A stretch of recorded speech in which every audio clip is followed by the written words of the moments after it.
Trooper Cody and Steve with a light horse video, and this is part 2 of, that's our first attempt at a 2-part video. It was a bit complicated trying to explain how the light horse operated, and so the next step of their operation is their mounted infantry, soldiers on foot in an era before helicopters, Humvees and personnel carriers.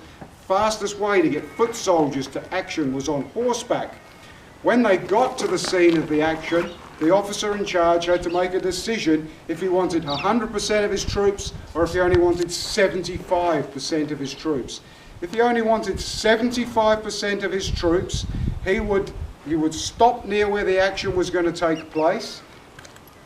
The numbers 1, 2 and 4 would dismount. Number 3, if you remember from the first video, was the best rider. 3 stayed on his horse. The other 3 men took their bottom reins, left them on the horse. They brought their top reins over one set of reins. They then, number 1 man, passed his reins through the jowl piece of the number 2 horse. The number 2 horse and the number 1 horse reins were then passed to the number 3 man. The number 4 man, who's on the opposite side, passes his reins to the number 3 man. You then have the number 3 man sitting on his horse with 1 set of reins, 2 sets of reins, and he rides off controlling those 4 horses to a flank so that they're not in the line of fire of the 75% of the dismounted troops. I guess we won't talk about how they all got back. Let's just leave it. If the officer had, however, decided that he wanted 100% of his troops, then what happened is the reins were left on the horse's neck, and the men all took the neck rope off their horse.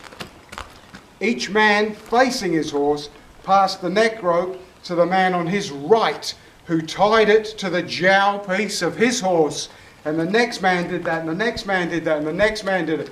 Then virtually 100% of the soldiers could go off and fight, and just a couple were left with all of these horses joined together, and then they took them off clear of the action. Again, can you imagine how well trained all these horses were, that these neck ropes are joined to the jowl piece of the horse next to them, and then when they get to the safe area, they are put in a circle, all joined together. Very, very well-trained horses, and damn fine horsemen too. Hope the video hasn't been too complicated. You've understood it. Please subscribe. See you next time. Thank you very much.